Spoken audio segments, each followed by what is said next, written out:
Abra comigo a sua Bíblia, por favor, na Carta aos Hebreus.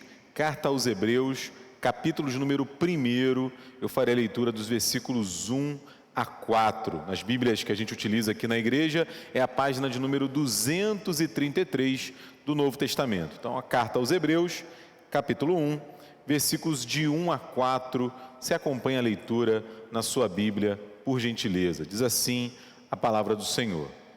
Havendo Deus, outrora, falado muitas vezes e de muitas maneiras aos pais, pelos profetas, nestes últimos dias nos falou pelo Filho, a quem constituiu herdeiro de todas as coisas, pelo qual também fez o universo.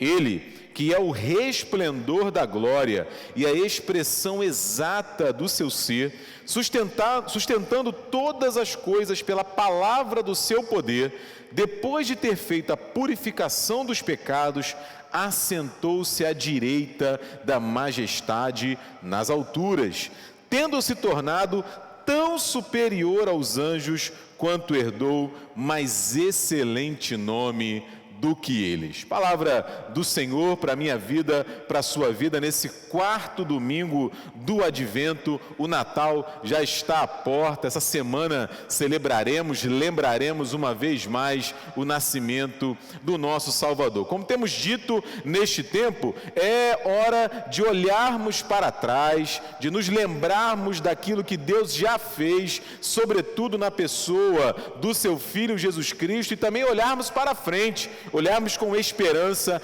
para as promessas que ainda estão por se cumprir. Há uma música que eu gosto muito de na verdade não é nem uma banda, é uma dupla, chama Os Arrais, são dois irmãos, o Tiago e o André, que eles têm músicas muito bonitas, vale a pena você procurar, se você ainda não os conhece, se chama A Voz, né? Que o refrão, e eu não vou cantar, você sabe que eu não vou fazer essa maldade com você, né? O refrão fala mais ou menos assim: pois Ele e o Senhor Jesus Cristo, Ele é a voz que fala ao coração, sobre esperança e um futuro além do que se pode ver. E o reino vem aos que esperam, o desejado das nações. Em seu nome a terra treme, o reino vem. Me lembrei do presbítero Eduardo, que fala comigo e com você, sempre sabe, meus irmãos, não apenas no Natal, não apenas no tempo do Advento,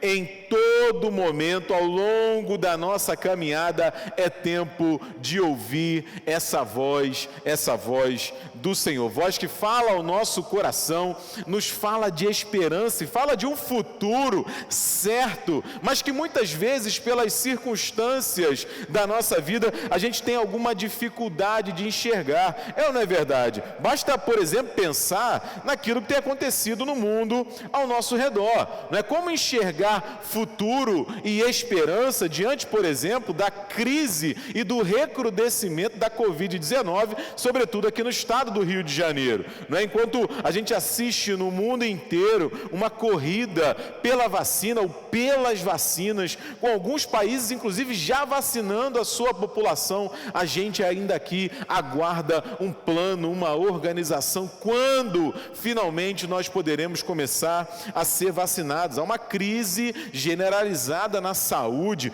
Quando a gente olha, por exemplo, as nossas últimas eleições aqui no Brasil, em que a gente viu impressionantes 29% de abstenção.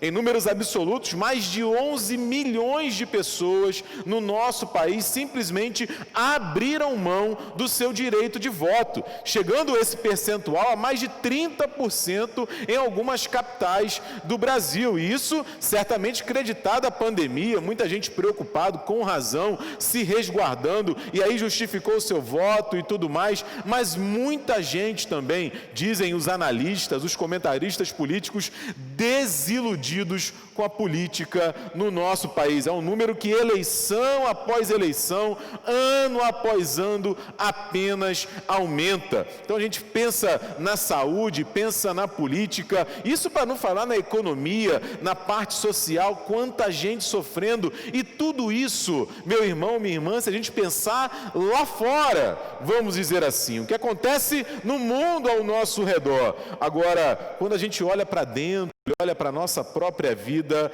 as coisas não são tão diferentes. Basta a gente pensar, por exemplo, nos pecados que a gente luta dia após dia, que insistem em enfraquecer, em esfriar a nossa vida, a nossa caminhada com o Senhor, a dor de termos orações não respondidas, ou pelo menos não como nós gostaríamos que elas tivessem sido respondidas. Certamente esse ano que está terminando trouxe para muitos de nós muito sofrimento, muita frustração, e a gente olha para as dificuldades financeiras que a gente tem enfrentado, para os nossos relacionamentos. Muitos de nós têm lidado com crises na sua família, no seu trabalho. A gente olha para a realidade e acha que não vai dar conta, e aí mensagens ininterruptas de crise, de desespero, de dificuldade, de incerteza em relação ao futuro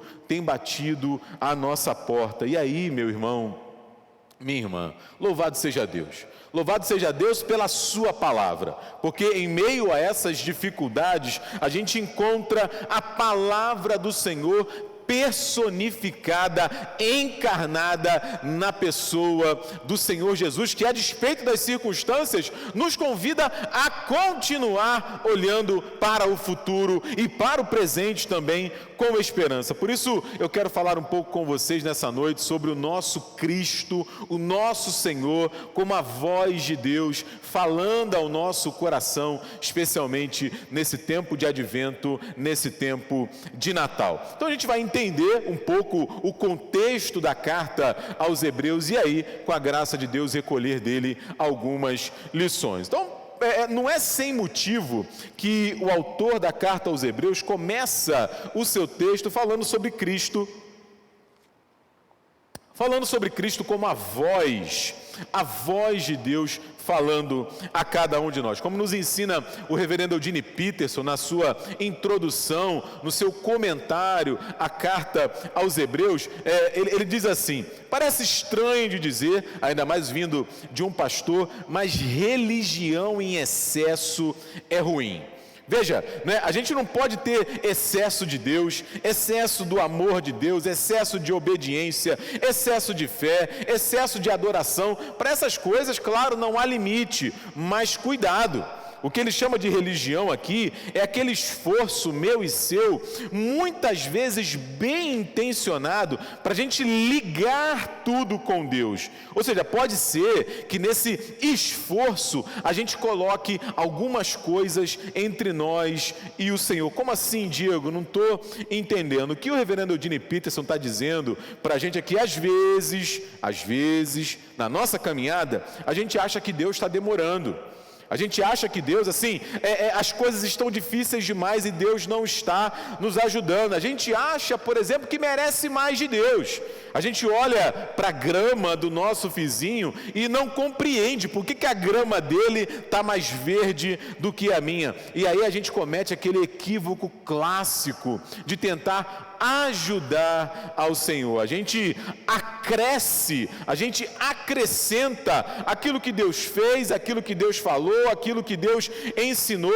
A gente vai complementando, como se isso fosse possível. A gente vai tentando melhorar. E aí, ao invés da gente crescer em santidade, em pureza, em aprofundar o nosso relacionamento com o Senhor, a gente vai se tornando como aqueles fariseus hipócritas, criticados duramente pelo Senhor Jesus, porque a gente vai impondo cargas pesadas sobre o nosso próximo e sobre a gente mesmo. Essa era a crise, meu irmão, minha irmã, dos Hebreus, e por incrível que pareça, pode ser a nossa crise hoje também. O autor dessa carta, a gente não sabe quem ele foi, não sabemos se foi o Paulo, se foi o Barnabé, se foi a Priscila, se foi o Áquila. Há uma longa discussão. O que a gente sabe é que ela foi escrita antes do ano 70 depois de Cristo, provavelmente ali entre a década de 60 e 70, mas antes da queda de Jerusalém,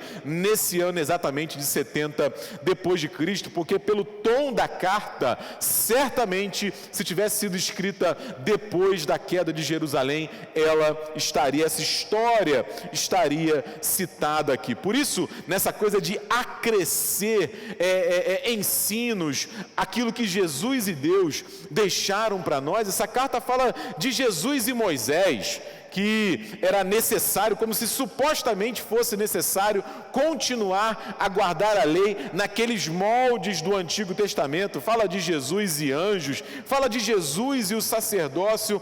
É bem possível que se trouxéssemos para o nosso tempo hoje, né? Muita gente fala que Jesus continua não sendo suficiente. É preciso Jesus e a política, é preciso Jesus e a educação, é preciso Jesus e as ideologias. Meu irmão, minha irmã, a mensagem continua a mesma.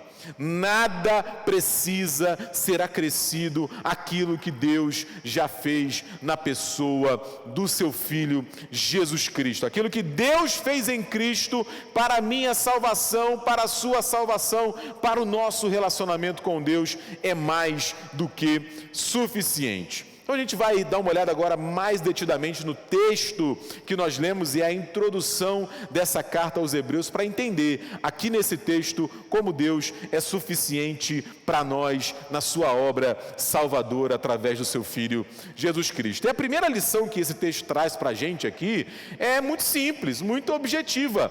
Deus sempre falou ao seu povo.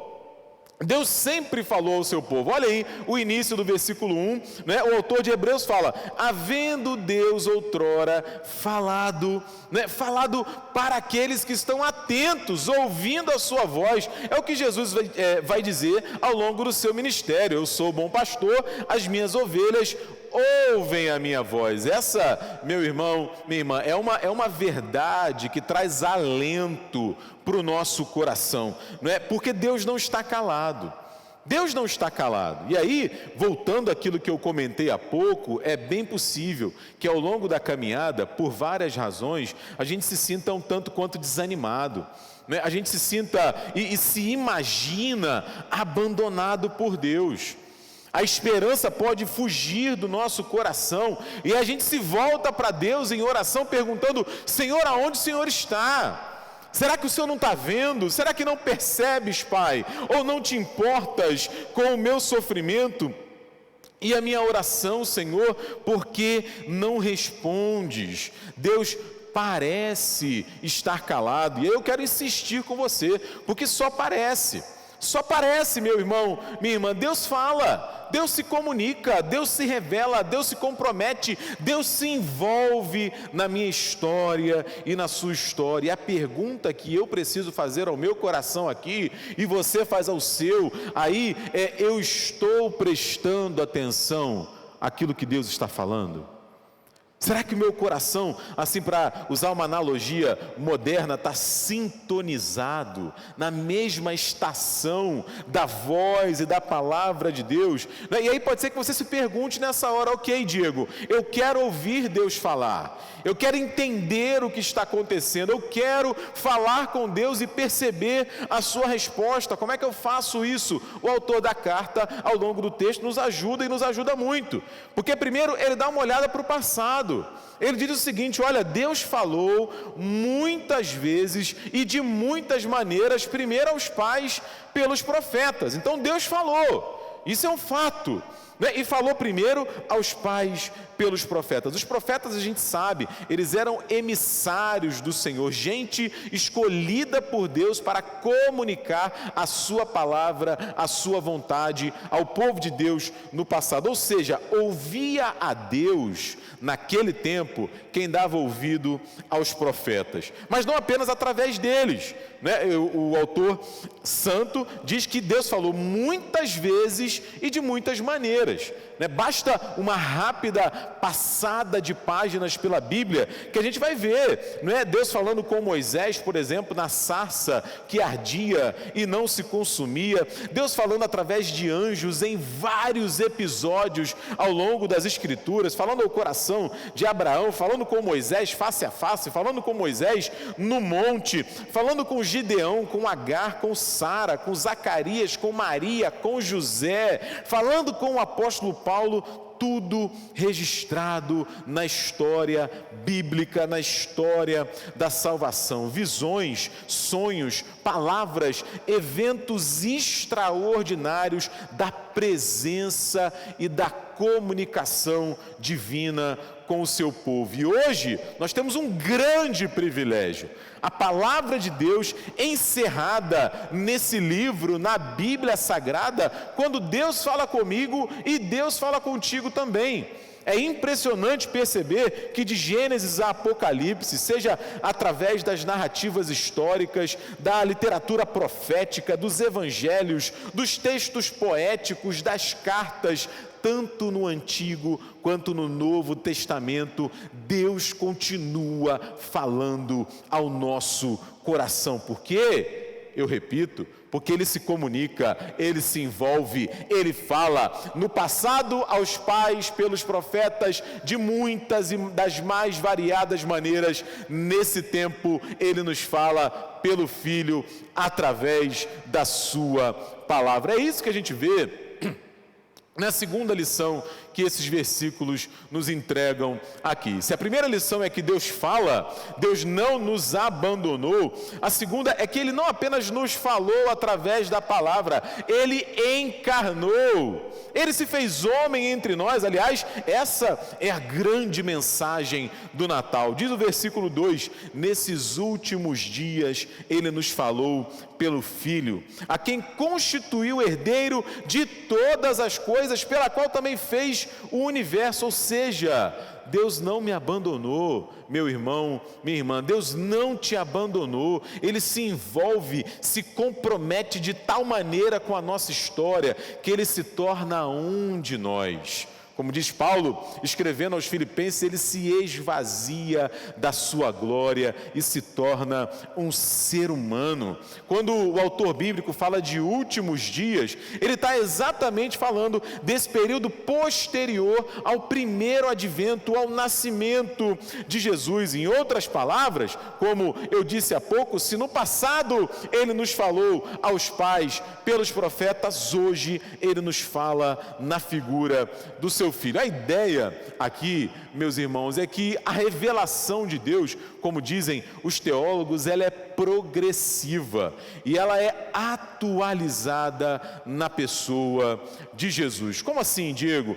Veja, por exemplo, o texto de Marcos, no capítulo 9, nos versículos 2 a 8. É um texto famoso em que a gente tem a transfiguração. Jesus vai até o monte com alguns dos seus discípulos e dá a eles ali um vislumbre da sua glória, um vislumbre daquilo que nós veremos eternamente na eternidade. Os discípulos, claro, ficam impressionados. O Pedro, inclusive, faz aquele convite para Jesus,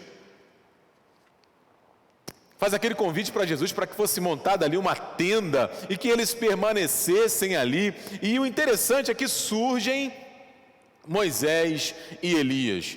Moisés e Elias não falam nada. O que acontece é que o céu se abre e Deus fala. E Deus fala o quê? Este é o meu filho amado, a ele ouvi. Ora, o que esse texto quer dizer? Há várias lições aqui, mas uma importantíssima é que tanto Moisés quanto Elias representavam aquilo que era a base, aquilo que era o fundamento da religião judaica naquele momento da história. Moisés representava a lei, Elias representava os profetas, e eles não falam nada, eles não dizem nada. O que Deus diz é que este é o meu filho amado. Ele deve ser ouvido. Ou seja, não é que a literatura profética e a lei deve ser desprezada. O que acontece é que agora o Antigo Testamento precisa ser lido à luz daquilo que Jesus falou. A lente ou os óculos para enxergarmos a verdade do Evangelho, da Palavra de Deus, passa pelo Senhor Jesus Cristo. É exatamente o que ele faz, por exemplo, no Sermão do Monte. No Sermão do Monte ele chega a dizer isso: vocês ouviram o que foi dito aos antigos, eu, porém, vos digo. E aí a gente vê as comparações. Jesus diz: a lei diz não matarás, eu, porém, vos digo, não se irem. Não menosprezem o próximo de vocês. Apenas cometer o ato do assassinato não é suficiente.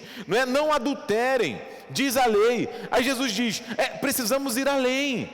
Guarde os seus olhos, cuidado com o seu coração. Não deixe que a luxúria invada a sua alma.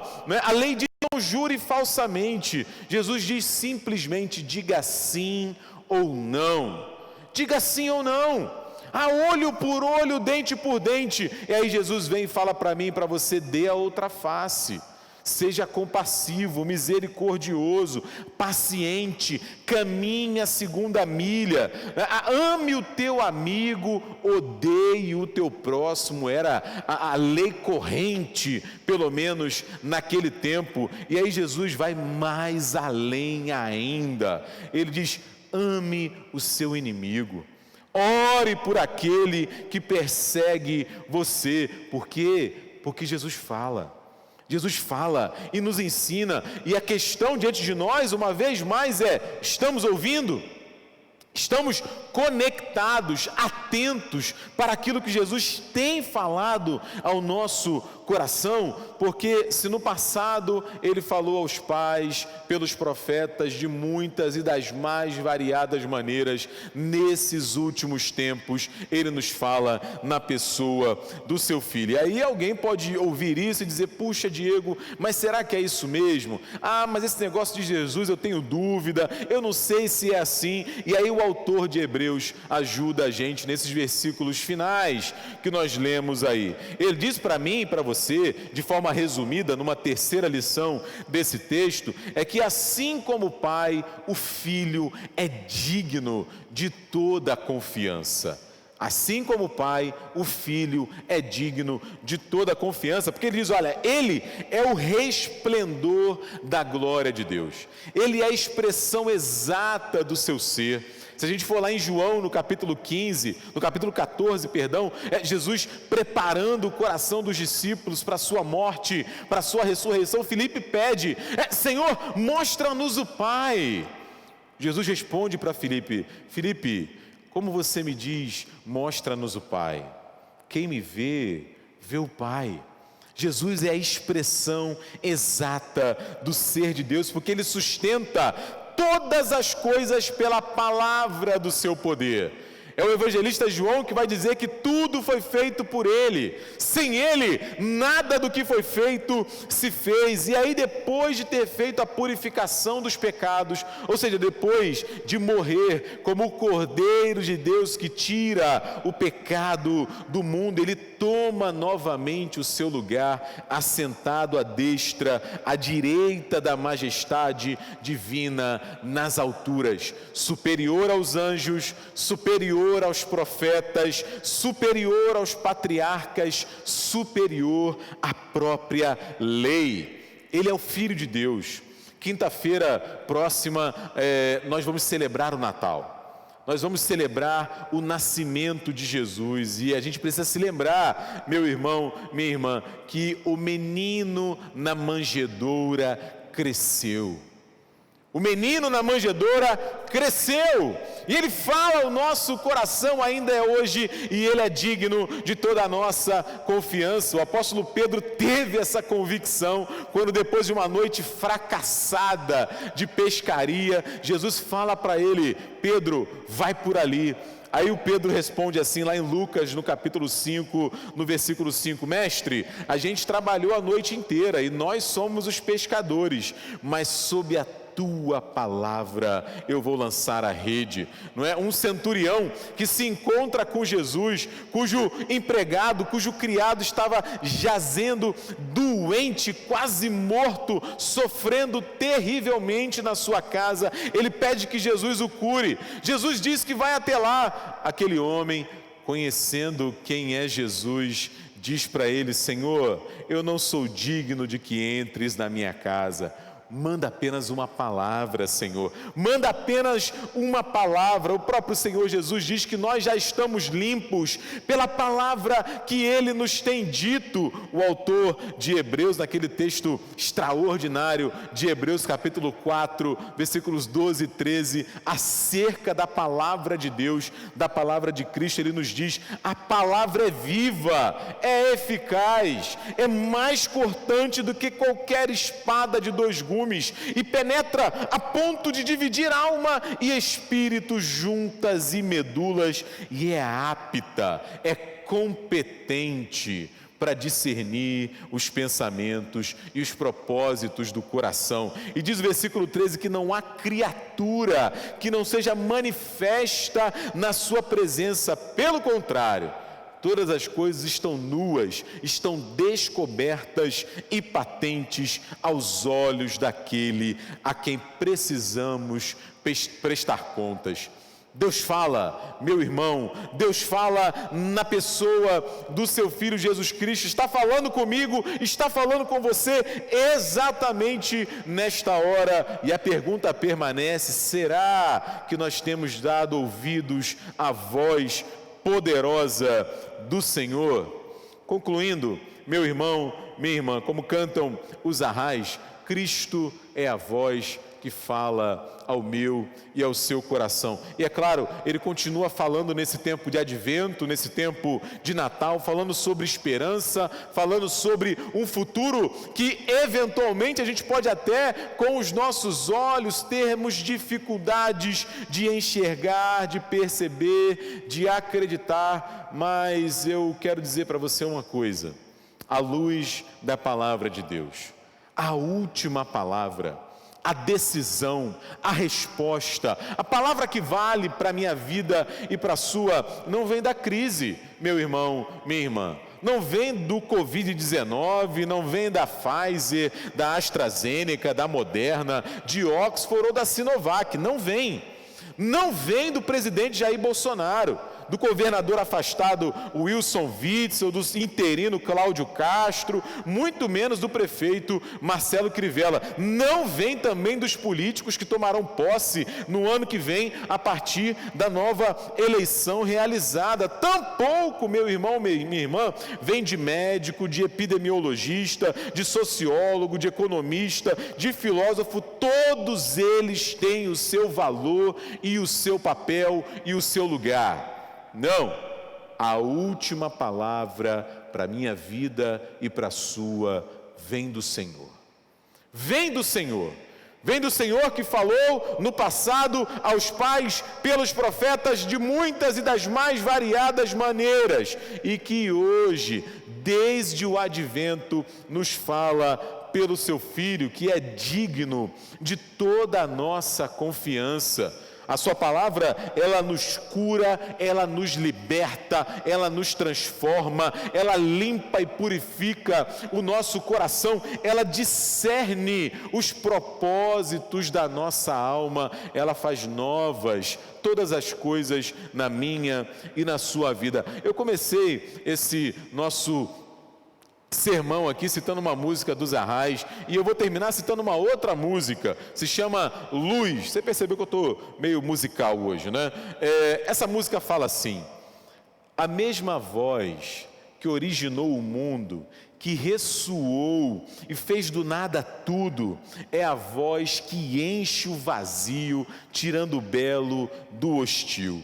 A mesma voz que corta a aliança, é a voz que antecipa uma herança, uma terra rumo ao norte, aonde o sol se põe adiante. A mesma voz que se fez carne e desce, que a natureza escuta e obedece, é o objeto de canções cantadas por 1000 gerações. Na escuridão, que olho algum viu, o universo ecoa a voz e diz: haja luz, haja luz, haja luz, haja luz. E tudo, meu irmão, minha irmã, se fez novo, e o que foi é o que será de novo. E entre os dois na história nasce um povo que busca a terra rumo ao norte, aonde o Pai se põe adiante. Que essa voz criativa, poderosa,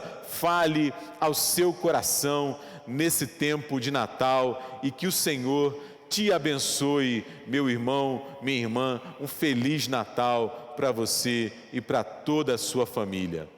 Amém.